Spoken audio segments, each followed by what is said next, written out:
Hola hermanos, buenas tardes, les saludo en nombre del Señor. Feliz de estar con ustedes en un nuevo episodio de nuestra serie de estudio de Viendo a Cristo en toda la Biblia. En el día de hoy estudiaremos en esta serie el libro de Isaías, Viendo a Cristo en toda la Biblia, desde el Antiguo Testamento y en el Nuevo Testamento obviamente, y en el día de hoy el libro de Isaías, cómo podemos ver a Cristo, cómo podemos reconocer a Cristo, este, el Hijo de Dios, Dios mismo, del cual nos habla toda la Biblia, específicamente el día de hoy en el libro de Isaías. Para poder referirnos al libro de Isaías, obviamente estamos introduciendo en el tema de los profetas. De aquí en adelante, hasta finalizar el Antiguo Testamento, vamos a estar hablando de los profetas, los cuales tienen un tiempo específico, como ya lo hemos visto antes con Esdras y Nehemías. Históricamente, ellos finalizaban el tiempo del Antiguo Testamento. Pero desde Isaías hasta el fin del Antiguo Testamento tenemos puros profetas, los cuales en su mayoría tuvieron periodos entre el 700 y el 400 antes de Cristo, algunos un poquito después, hasta el 300 de hecho, pero luego de eso nada, ¿ya? Se ubican aquí en esta parte de la Biblia por el tema profético, por la idea temática de que todos en sí son profetas, ¿ya? No por un desarrollo histórico. Recordemos, con Esdras y Nehemías termina el periodo histórico del Antiguo Testamento, y aquí ya nos desordenamos en cuanto a la historicidad, sino que están ordenados de esta manera por su temática, porque estos son libros proféticos. Entonces, cuando hablamos de la profecía en la Biblia, ¿a qué nos referimos con la palabra profecía? Con interceder por o hablar en lugar de. El ser profeta no es algo exclusivo de los profetas de Dios. También existían profetas de cualquier otra deidad. También existían profetas de reyes, etcétera, etcétera. En sí, el ser profeta es interceder por o hablar en lugar de.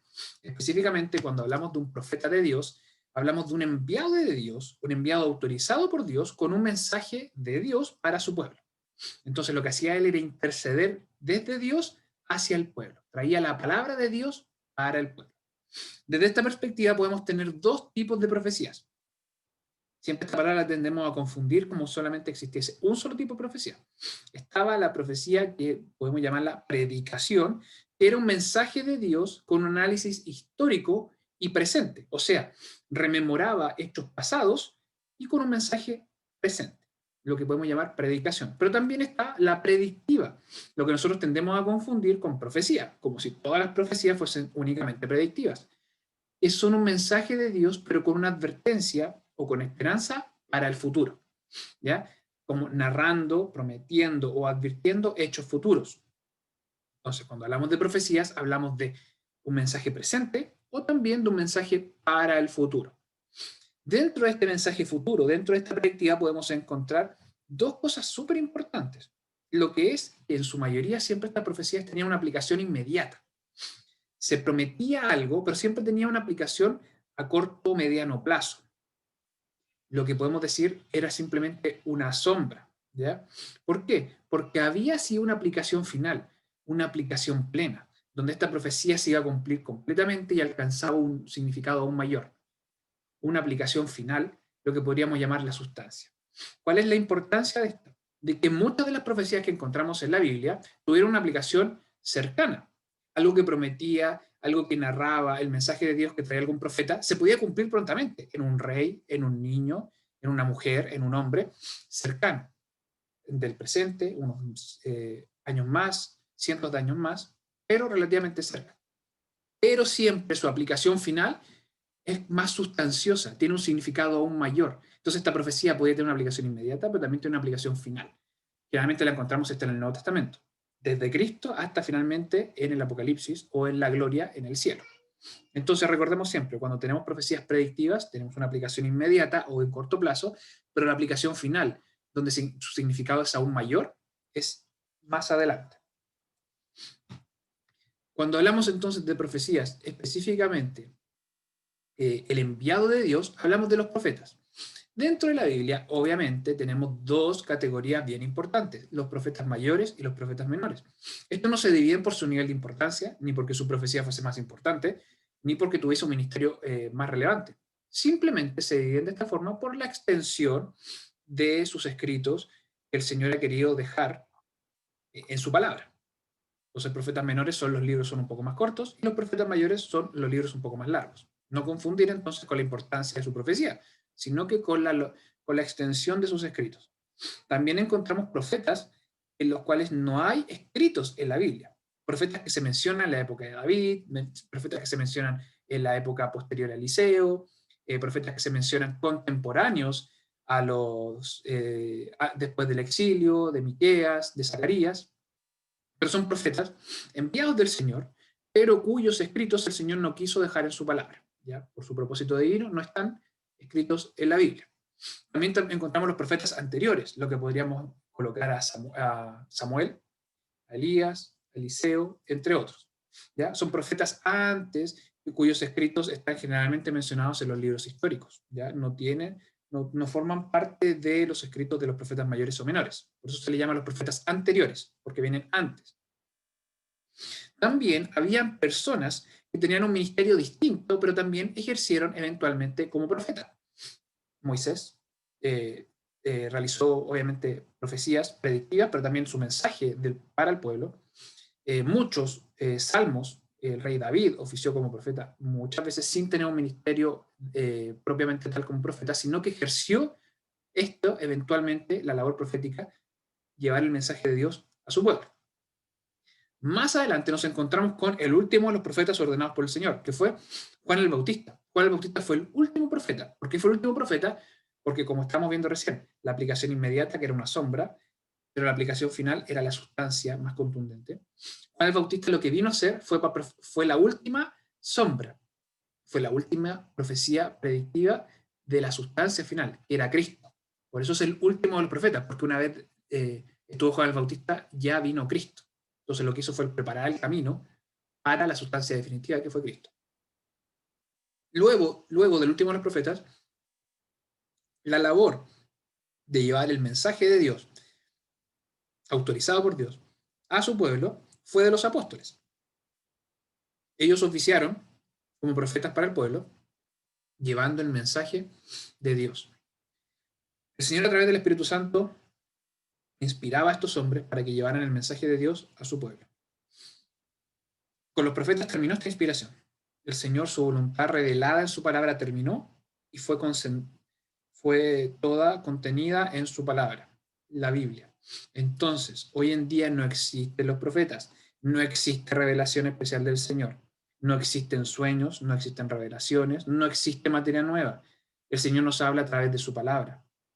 Si lo que una persona quiere decir como mensaje de Dios, esto debe estar contenido en la Biblia. Si no está contenido en la Biblia, entonces no es enviado del Señor.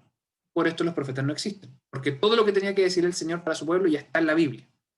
Todo lo que queramos agregar no es del Señor. ¿Ya?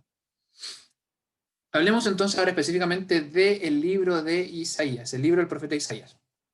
El título de este libro lleva el nombre del profeta cuyas profecías, como predicaciones y predictivas, y su ministerio, ya de una forma más biográfica, se registra en este libro. ¿Qué significa Isaías? Significa el Señor salva. Un significado muy atingente para lo que es la temática de este libro. ¿Pero quién era Isaías? Isaías tuvo un ministerio que podríamos resaltar dentro de las áreas más acomodadas del reino de Judá, el reino del sur. Israel era una familia aristócrata. De hecho, muy probablemente era primo de uno de los reyes durante todo su ministerio. Era muy bien educado, de una cuna con alta educación desde su nacimiento. Su ministerio, como ya les decía, fue en el reino de Judá, en el reino del sur, específicamente alrededor de y en la ciudad de Jerusalén.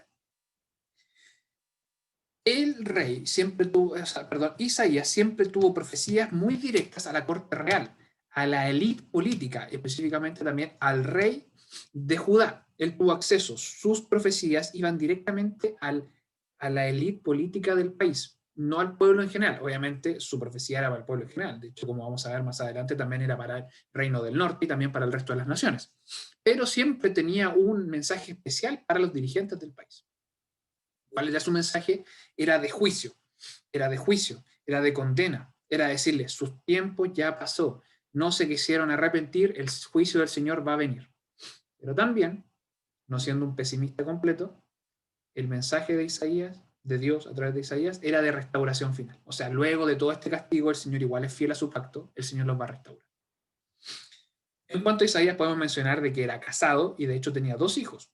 Y sus nombres se mencionan en el libro de Isaías. Uno era Sear Hasub y el otro era Maher Shalal Hashbaz. Estos eran sus 2 hijos. ¿Por qué son importantes? Porque de hecho el significado de sus 2 hijos tiene toda una aplicación, tiene todo un mensaje en uno de los capítulos del libro. No lo vamos a ver ahora, pero es interesante de ver. Ahora, extra bíblico, en cuanto a la tradición judía, libros históricos, etcétera, se relata de que que Isaías sufrió el martirio bajo un rey Manasés. El rey Manasés mandó a cerrarlo, es decir, a cortarlo por la mitad, desde abajo hacia arriba. Esto obviamente es histórico, no es bíblico, entonces no podemos dar a este relato una veracidad del Espíritu Santo. ¿Ya? Es simplemente un relato histórico, pero igual lo menciono porque es importante para poder señalar el carácter biográfico de este libro, cómo probablemente terminó sus días como un mártir el profeta Isaías. Su ministerio como tal fue desde el año 740 al 701 a.C. ¿Cuáles fueron los reyes en Judá durante esta época? Tenemos a Usías, a Jotán, a Acaz y Ezequías. Como el reinado de Ezequías no se data exactamente cuándo terminó, no sabemos exactamente cuándo terminó el ministerio de Isaías, pero aproximadamente creemos que fue en el 700 a.C. Ya en el reinado del rey Usías, Judá se encontraba bajo el juicio de Dios. Tenía problemas con los asirios y con los egipcios. ¿Qué hizo Usías? Una agenda política con Egipto logró la paz. El problema que es, como Usías puso su fe en los asuntos políticos, en los asuntos terrenos, esta paz fue solamente momentánea. Usías, en vez de buscar la voluntad de Dios, en vez de someterse a él y buscar la solución de Dios, buscó una solución política. Mensaje muy importante para nosotros. ¿Qué llevó esto? Una paz que fue momentánea. Ya más adelante, pasando Jotás a Acaz y finalmente Ezequías, el reino de Judá entró en guerra con el imperio asirio, el que más tarde sería absorbido o transformado en el imperio babilónico. La diferencia esta vez es que Ezequías buscó a Dios, buscó la voluntad de Dios y fue librado. Yo lo pongo aquí momentáneamente porque años después igual el reino de Judá terminó cayendo. Yo voy a explicar más adelante a qué se debió esto. Pero la verdad es que Ezequías sí buscó en su momento a Dios, sí buscó la voluntad de Dios y fue librado. El reinado en general igual continuó en pecado, aun cuando su rey buscó a Dios e instó al pueblo a hacer lo mismo, su élite política, sus líderes continuaron en pecado, de lo cual denuncia Isaías. Como les decía, el mensaje de Dios a través de Isaías fue muy especial para la élite política, hacia los líderes políticos. Hipócratas, avaros con el dinero, autocomplacientes y muy cínicos. Dicho de otra manera, la prosperidad económica los hizo camuflar, los hizo esconder el pecado bajo un aspecto de religiosidad. Tenían muy ordenados sus cultos, muy ordenados sus sacrificios, eran muy opulentos, pero detrás de eso había simplemente un estado espiritual putrefacto. Podríamos llevarlo inclusive a la iglesia de la Odisea en Apocalipsis, cuando el Señor le dice, tú dices que eres rico, no necesitas nada, cuando en realidad estás desnudo y no tienes nada. Le pasaba lo mismo al reino de Judá. En el 722 a.C., el reino de Israel, el reino del norte, fue llevado al exilio asirio, ¿ya? A la capital de ese momento, que era Nínive, el 722 a.C. Isaías igual profetizó sobre esto, sobre el reino del norte. Y cayó el juicio del Señor. Pero el reino del sur, Judá, escapó a este castigo de Dios momentáneamente. Porque digo, como les decía antes, momentáneamente, porque finalmente, casi 150 años después, cayó en el exilio babilónico. El imperio asirio se transformó y fue absorbido por el imperio babilónico, y Judá, Jerusalén, cayó en el exilio bajo Babilonia, lo que podemos ver finalmente en el libro de Jeremías. Entonces el castigo finalmente llegó. La autocomplacencia del mismo rey Ezequías creyó que andaba bien y se complació en su estado. Dejó de buscar plenamente a Dios y que el castigo cayó definitivamente. Isaías también profetizó sobre esto. Profetizó sobre el exilio babilónico, aun cuando él ya había muerto, pero profetizó hacia adelante. Dijo, van a caer el norte bajo los asirios, pero más adelante vamos a caer en Babilonia, pero también vamos a retornar eventualmente. Él profetizó sobre esto. ¿Cuáles son los temas principales que encontramos en el libro de Isaías? Isaías funcionó como un fiscal del pacto. Es decir, el Señor estableció contigo, Israel, con su pueblo, un pacto. Yo voy a ser su Dios y ustedes serán a mí mi pueblo. Vengo a fiscalizar esto. Y vengo a dar cuenta de que no se está cumpliendo. Por ende, el mensaje de Israel, de Isaías a Judá específicamente y a Israel y a las naciones fue de acusaciones, condenas y juicios. Fue a venir a ratificarle, dese por enterado que usted está condenado. Es más fuerte aún. Leamos algunos versículos del capítulo 6.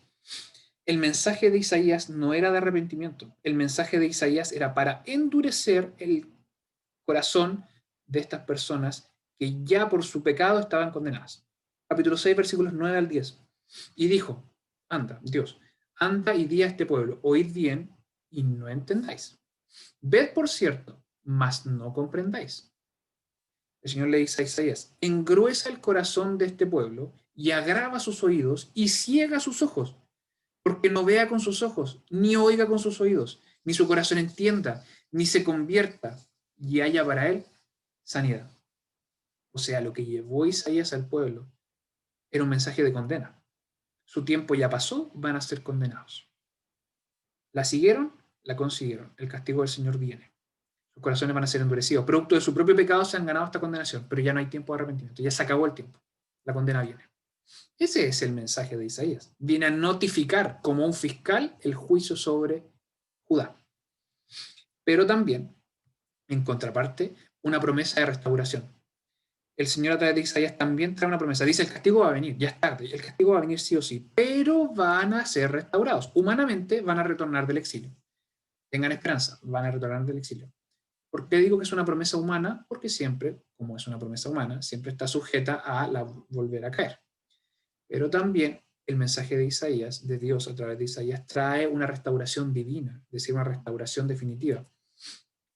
El libro de Isaías incluye la promesa de un rey perfecto, del rey ya va a dejar de caer. La restauración humana es, viene un rey, busca al Señor, cae. Castigo, se restaura, otro rey humano, etc. Pero hay un rey definitivo, un rey perfecto, que va a levantar a su pueblo por fin. En Isaías 55 encontramos estos versículos. Inclinad vuestros oídos y venid a mí. Oíd y vivirá vuestra alma, y haré con vosotros pacto eterno. Las misericordias firmes a David. Recordemos, el pacto que había hecho Dios con David, de que su trono sería eterno. O sea, alguien vendría de la descendencia de David y cumpliría un pacto eterno. He aquí que yo lo di por testigo a los pueblos, por jefe y por maestro a las naciones. O sea, iba a venir un rey sobre todo el mundo, un rey sobre todos los reyes, un señor sobre todos los reyes de la descendencia de David, el cual ratificaría un pacto eterno. ¿Quién es este? Cristo mismo, prometido en el libro de Isaías. Viendo entonces algunos temas principales, ¿cuál podría ser un bosquejo principal? ¿Cuál podría ser un resumen de este libro? En primer lugar, se nos presenta al Señor, el Santo de Israel. El Señor 3 veces santo, que merece toda gloria, toda majestad, todo poder, toda alabanza. Establece sobre juicio, como un padre que ama, castiga, pero también restaura. Hay esperanza. En segundo lugar, el mensaje de Isaías para con las naciones en general. Una profecía, una predicción, un oráculo para las naciones en general. Recordemos que Dios no solamente es rey sobre Judá y sobre Israel, sino que es rey sobre las naciones. Jesús mismo. En tercer lugar, en el libro encontramos un pequeño apocalipsis, el juicio de Dios derramado sobre su pueblo, el día del Señor, también llamado. Cae el juicio como cuarto punto, pero hay salvación. El libro de Isaías nos presenta 6 ayes, 6 lamentos para el pueblo. Y también nos presenta, producto de esto, los ayes, la venganza producto de esto y el favor de Dios en consecuencia. ¿Ya? Venganza y favor. Este contraste donde el Señor finalmente cumple su juicio, pero también redime a su pueblo. En quinto lugar encontramos las narraciones, el mensaje de Dios a través de Isaías para con Ezequías. Ezequías es liberado, como les decía antes, liberado de la opresión en una primera instancia, pero luego esta autoconfianza pecaminosa de todo ser humano, específicamente en el rey Ezequías y de sus líderes, llevó finalmente al reino de Judá al el exilio babilónico. Como sexto punto, el libro nos presenta el glorioso reino de Dios, donde Él es soberano sobre toda la tierra, sobre todos los reyes, sobre los asirios, sobre los babilónicos, sobre Israel, sobre Judá, sobre los egipcios, etcétera, etcétera. Entonces, como Él es soberano en toda la tierra, Él es rey sobre toda la tierra, Él iba a restaurar a Israel y iba a utilizar a quien quiera. Él entonces nos presenta que finalmente iba a utilizar al rey persa Ciro para destruir Babilonia. Y iba a utilizar al rey Ciro para que el pueblo de Israel pudiese volver del cautiverio. Como séptimo punto, ya hablando de este tema de cómo utilizaría a Ciro, nos presenta el ministerio de la restauración, pero ya no una restauración humana, sino que una restauración divina, lo que llamamos el siervo sufriente. Isaías 53, tan conocido, lo vamos a ver más adelante. El siervo sufriente. ¿Cuál iba a ser la misión del siervo sufriente y el consuelo que traería a su pueblo? Donde a través de él renovaría eternamente el pacto de Dios. Y en octavo y último lugar, la responsabilidad que tenemos y la certeza de un reino glorioso. Isaías nos presenta cuál es el verdadero pueblo de Dios, cuál es este remanente que siempre se mantiene, aun cuando todo Israel peque, siempre el Señor se reserva para él un pueblo que tiene fe en Cristo, el Mesías que habría de venir, siempre se reserva un remanente. Este es realmente el pueblo de Dios, no todo Israel, sino que los que creen, los que tienen fe en él, en Cristo, el Mesías que habría de venir, en nuestro caso el Mesías que ya vino. Ese es el pueblo verdadero de Dios. ¿Qué necesitamos? Arrepentirnos, confiar en fe, pero arrepentirnos de nuestros pecados. En último lugar, Isaías nos presenta cómo la salvación es tan gloriosa, su naturaleza es tan gloriosa porque es inmerecida, y cómo Dios nos salva, y finalmente cae el juicio sobre los que no fueron redimidos, un juicio final. Este es el bosquejo general del libro de Isaías, un libro más o menos extenso, por eso pertenece a los profetas mayores, porque es extenso. ¿Cómo se nos presenta el carácter de Dios en Isaías? ¿Cómo se nos presenta teológicamente el libro de Isaías? ¿Cómo podemos ver el carácter de Dios en este libro?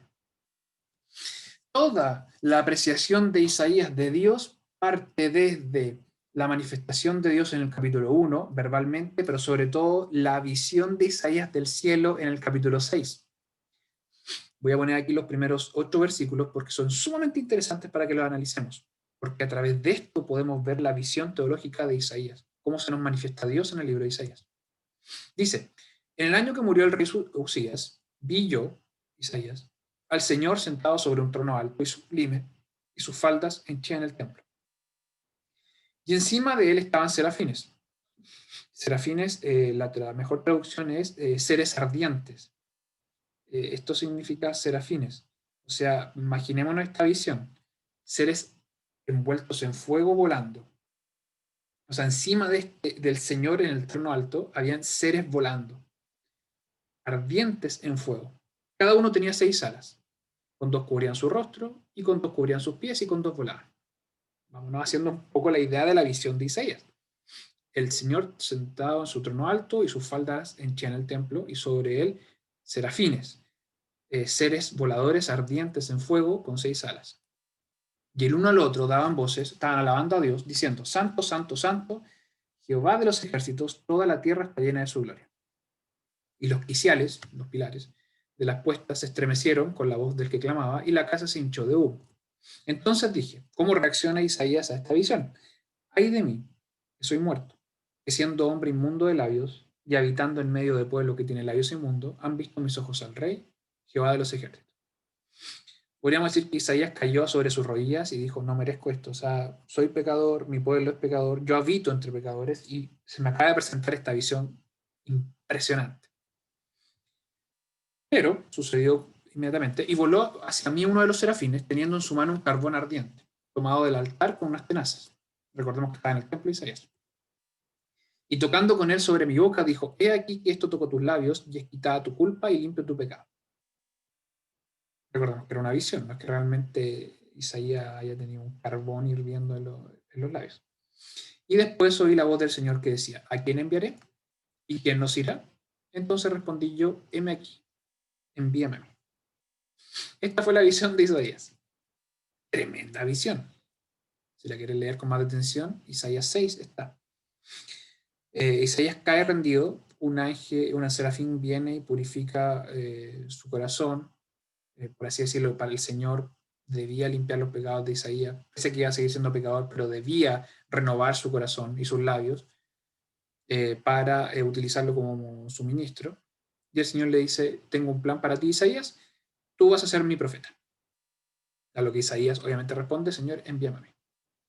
De esta visión sale toda la visión de Isaías en cuanto a Dios, la teología en el libro.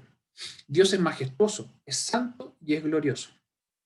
Es majestuoso en su dignidad y poder, tiene toda majestad.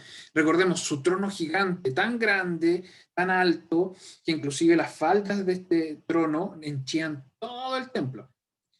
Tan majestuoso que inclusive estos seres angelicales de 6 alas envueltos en fuego lo alababan. O sea, si ya estos seres angelicales envueltos en fuego ya eran impresionantes, imaginémoslo adorando. O sea, cuánto más impresionante que ellos era el digno de adoración. Y tan fuerte, e impresionante y majestuosa era la alabanza que estremecía el templo. O sea, los pilares vibraban. En Isaías encontramos también un Dios santo, a lo que llama Isaías el santo con mayúscula de Israel.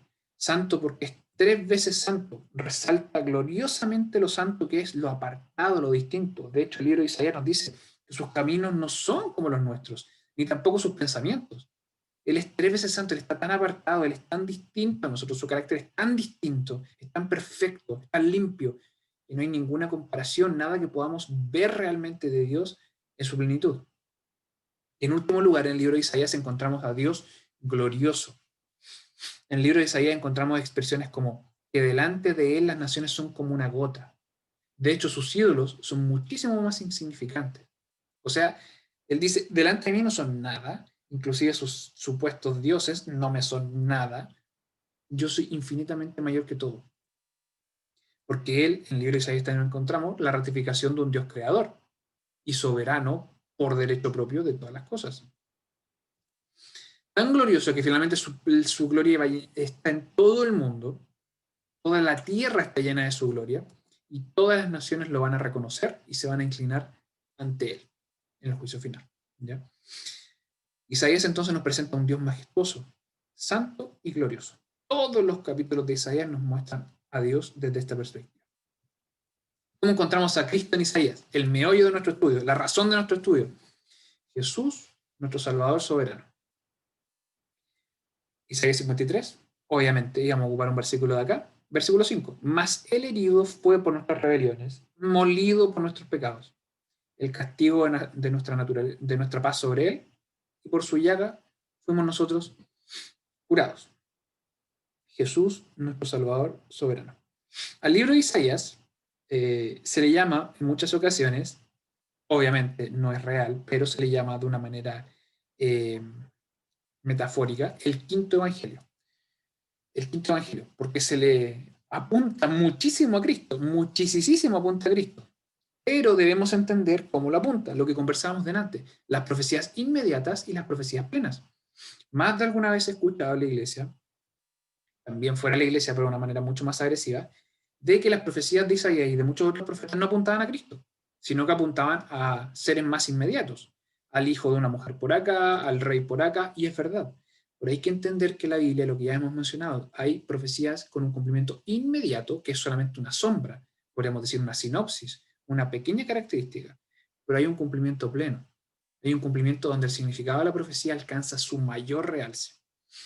En este cumplimiento de los profetas, el cumplimiento pleno, generalmente lo encontramos en Cristo, lo encontramos en la iglesia neotestamentaria, lo encontramos en nuestra época, y finalmente este cumplimiento pleno en muchas profecías lo encontramos en el Apocalipsis, ya sea en el fin de los tiempos o en la gloria venidera. Isaías como tal es uno de los libros más citados en el Nuevo Testamento. De hecho, haciendo una cuenta por ahí, me encontré con la total de 62 veces. Se le cita en el libro de Isaías 21 veces en los 4 evangelios, 25 veces en las cartas de Pablo, 6 veces en las cartas de Pedro, 5 veces en el libro de Hechos, 4 veces en el Apocalipsis y 1 vez en la Epístola a los Hebreos. Muchas de estas son citas doctrinales, ¿ya? O sea, doctrina, voz de Dios, el mensaje de Dios, de temáticas diversas, en su voluntad nos quería traspasar a nosotros, y se citan en el Nuevo Testamento. Pero muchas otras no son de un carácter doctrinal solamente, sino que apuntan directamente a Cristo. Por un lado encontramos referencias a Cristo, como lo hemos estado viendo en otros libros del Antiguo Testamento, donde son referencias directas, indirectas o temáticas, pero también encontramos a Cristo no solamente referenciado, sino que profetizado, que es la manera más directa la de poder ver Cristo en un libro. Veamos entonces la más directa de las profecías en el libro de Isaías. Podríamos verlo de tres formas a Cristo: directamente, indirectamente o temáticamente. La forma directa, una profecía cumplida plenamente en Cristo. Siervo sufriente, Isaías 53. Leámoslo. ¿Quién ha creído a nuestro anuncio? ¿Y sobre quién se ha manifestado el brazo de Jehová? Primera cosa, el brazo de Jehová, la fuerza del Señor, Dios mismo, un nombre que ya encontramos en el Antiguo Testamento de Cristo. Otro nombre, el renuevo. Dice, y subirá cual renuevo delante de él, y como raíz de tierra seca. No hay parecer en él, ni hermosura. Verlo hemos, mas sin atractivo, para que le deseemos. Sobre este versículo, muchos ocupados, algunos malintencionadamente, otros con mucha ignorancia, con mucha liviandad. Esto no significa necesariamente de que Cristo era feo, ni significa necesariamente de que Cristo tenía alguna malformación. Simplemente significa de que realmente en su pecado el hombre no sintió ese apego inmediato que despierta el Espíritu Santo en nosotros, de querer ir hacia Él. No generaba eso, ¿ya? No generaba más que nada alejamiento, como dice el apóstol Juan, la luz echa las tinieblas huyen de la luz para que sus obras no sean manifiestas. Entonces, a eso se refiere este versículo. Pero agrega, despreciado y desechado entre los hombres, varón de dolores, experimentado en quebranto. Primera cosa, sufrimiento, despreciado. O sea, no solamente los hombres no quisieron venir a él, lo dice acá Isaías, que no había hermosura en él, lo veían, pero no lo deseaban. No solamente no lo deseaban de una forma neutral, sino que lo despreciaron y lo desecharon y lo llevaron al dolor. Varón de dolores, experimentado en quebranto, o sea, realmente adquirió un dolor constante y supremo. Y agrega, como que escondimos de él el rostro, fue menospreciado y no lo estimamos. Vergüenza. Cuando agrega en el Nuevo Testamento que vino a los suyos y los suyos no lo recibieron. O sea, lo despreciaron, lo despreciamos. Ciertamente Él llevó nuestras enfermedades y sufrió nuestros dolores, y nosotros le tuvimos por azotado, por herido de Dios y abatido. Él cargó con nuestros pecados. Lo que no podíamos hacer nosotros, Él lo cargó. Nuestros dolores, nuestras enfermedades, la muerte que merecíamos nosotros, Él la sufrió por nosotros. Él fue azotado por nosotros. Él fue herido por nosotros y Él fue muerto por nosotros. Pero el herido fue por nuestras rebeliones, molido por nuestros pecados. El castigo de nuestra paz sobre Él, y por su llaga fuimos nosotros curados. Lo que ya veíamos en otros libros del Antiguo Testamento, también lo veíamos más atrás en el estudio del libro de Romanos. Nuestra restauración de relación con Dios la adquirimos a través de Cristo. Nuestra relación se restaura, somos hechos justos delante de Dios, tenemos paz para con Dios por medio de Cristo. Se pagó el pago del pecado. El castigo del pecado lo pagó Él, y producto de eso podemos tener paz con Dios. Producto de su muerte, alcanzamos salvación. Versículo 6. Todos nosotros nos descarriamos como ovejas, cada cual se apartó por su camino. Mas Jehová cargó en él el pecado de todos nosotros. Nosotros somos su pueblo, nosotros somos sus ovejas, a los cuales conoció antes de la fundación del mundo, a los que predestinó, a estos también llamó. Pero todos nosotros, pecadores, inmundos pecadores, como ovejas nos descarriamos. Pero Él cargó nuestro pecado sobre sus hombros. Angustiado Él y afligido, no abrió su boca. Como cordero fue llevado al matadero, y como oveja delante de sus trasquiladores se enmudeció y no abrió su boca. Herodes, Poncio Pilato, inclusive en la cruz, cuando le dice al Señor, perdónalos porque no saben lo que hacen, Y ante toda la escarnio y toda la burla, inclusive de uno de los ladrones que estaba a su lado, él se enmudeció siempre. Como un cordero, silenciosamente fue al llevado al matadero, y aún teniendo todo el derecho a defenderse, aún teniendo la tentación de Satanás que le dice, dile que mande sus ángeles, aún que le decían en la cruz, llama a Dios, que Él te salve, aún así enmudeció su boca. Ya 700 años antes de que ocurriera, Isaías nos lo profetizaba. De la cárcel y del juicio fue quitado, y su generación, ¿quién la contará? Porque cortado fue de la tierra de los vivientes, por la rebelión de mi pueblo fue herido. Murió, y dispúsose con los impíos su sepultura, mas con los ricos fue su muerte. Recordemos, el sepulcro de José de Arimatea.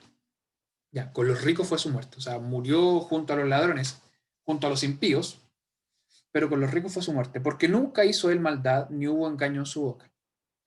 Con todo eso, con toda su santidad, Dios quiso quebrantarlo, sujetándole a padecimiento, abandonándole, desamparándole, rechazando su petición en oración que decía de pasar de él la copa.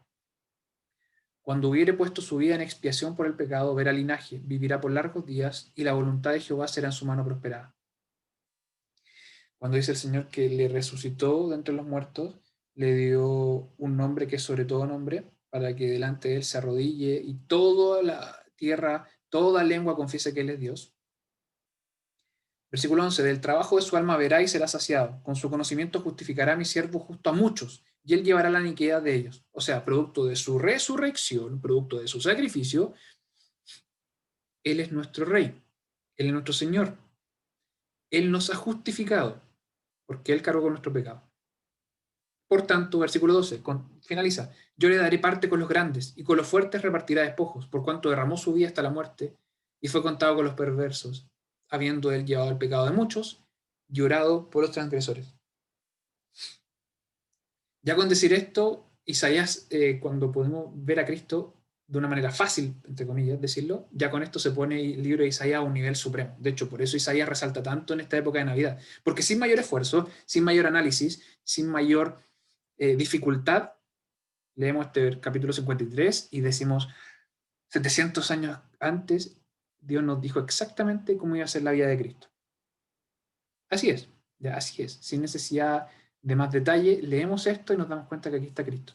Muchos de estos versículos tuvieron un cumplimiento inmediato, que no los engañe nadie. Hubo un hijo de una mujer, hubo un rey, etcétera, etcétera. Muchos también vieron en Isaías gran parte de esta profecía. Es verdad, muchas de estas palabras tuvieron un cumplimiento inmediato, pero era solamente una sombra, una sinopsis. El cumplimiento pleno, la sustancia, el misterio revelado, es en Cristo Jesús. Veamos, aparte de este capítulo 53, algunos otros detalles, que por tiempo vamos a ver solamente algunos, dignos de analizar a Cristo en el libro de Isaías. Su nacimiento. Capítulo 7. Por tanto, el mismo Señor os dará señal. He aquí la Virgen concebirá y parirá un hijo y llamará su nombre Emmanuel. Declarado es, con nosotros, Dios. Un título, no un nombre como tal. Esta es una de las profecías que le digo que tuvieron otro cumplimiento inmediato, pero el cumplimiento pleno fue en Cristo. ¿Ya? Entonces ya Isaías nos anunciaba el nacimiento de Cristo. También sobre su ascendencia, ¿desde dónde vendría Cristo? Capítulo 11. Y saldrá una vara del tronco de Isaí y un vástago acompañará de sus raíces. Isaí, el padre de David. Entonces, desde David vendrá el Salvador. Desde David vendrá el siervo sufriente. Isaías nos anuncia el linaje real. También agrega el mismo capítulo 11 sobre la unción. ¿Cómo iba a ser ungido este vástago de la rama del tronco de Isaí? Ungido como rey, como profeta y como sacerdote. Versículo 2. Y reposará sobre él el espíritu de Jehová. Espíritu de sabiduría e inteligencia, espíritu de consejo y fortaleza, espíritu de conocimiento y temor de Jehová. Recordemos el bautizo del Señor, como el Espíritu Santo se manifestó a la gente ahí a través de una paloma. También Isaías nos habla sobre la misión de Cristo. ¿A qué vendría Cristo a la tierra? Capítulo 9. El pueblo que andaba en tinieblas vio gran luz. Los que moraban en tierra de sombra de muerte, luz resplandeció sobre ellos. O sea, las ovejas que vagaban sin pastor, como dice el capítulo 53, él cargó con sus pecados y él nos justificó. Él fue nuestra expiación. Esa era su misión. Su juicio, el juicio de Cristo. Capítulo 11. Y harále entender diligente en el temor de Jehová. No juzgará según la vista de sus ojos, ni arguirá por lo que oyere en sus oídos, sino que juzgará con justicia a los pobres, y arguirá con equidad por los mansos de la tierra, y herirá la tierra con la vara de su boca, con el espíritu de sus labios matará al impío. Cree en el Señor Jesucristo y serás salvo tú y tu casa. Juan 3 nos decía también, el que no cree ya es condenado, porque no creyó en el unigénito Hijo de Dios. O sea, el juicio es este. Fe en Cristo, salvo. Sin fe en Cristo, condenado. Punto. No se juzga según la vista, no se juzga según los oídos, se juzga según la fe. También nos habla no solamente sobre su misión y su juicio, sino que finalmente la libertad que alcanzamos en Cristo Jesús. Cómo su misión se caracteriza también por libertar a los pecadores. Capítulo 44, versículos 4 y 7. No se cansará ni desmayará hasta que pongan la tierra a juicio, y las islas esperarán su ley, para que abras ojos de ciegos, para que saques de la cárcel a los presos, y de casas de prisión a los que están de asiento en tinieblas. O sea, ocupando esta idea de darle vista a los ciegos, darle libertad a los presos, sacarlo de la prisión a los que están en tinieblas. O sea, libertad del pecado a su pueblo, a sus ovejas. El libro de Isaías. En esta época de Navidad, en esta época que conmemoramos, en una fecha un poco extraña, pero finalmente esta fecha que ocupamos para conmemorar el nacimiento de Cristo, lean el libro de Isaías. Maravilloso libro. El juicio sobre Judá, sobre Israel, sobre las naciones, pero la promesa de restauración en Cristo Jesús. Como todo nuestro pecado nos hace merecedores del juicio de Dios, pero en Cristo Jesús tenemos libertad, tenemos salvación, tenemos vida eterna. Que el Señor les bendiga. Nos vemos, si Dios así lo quiere, la próxima semana.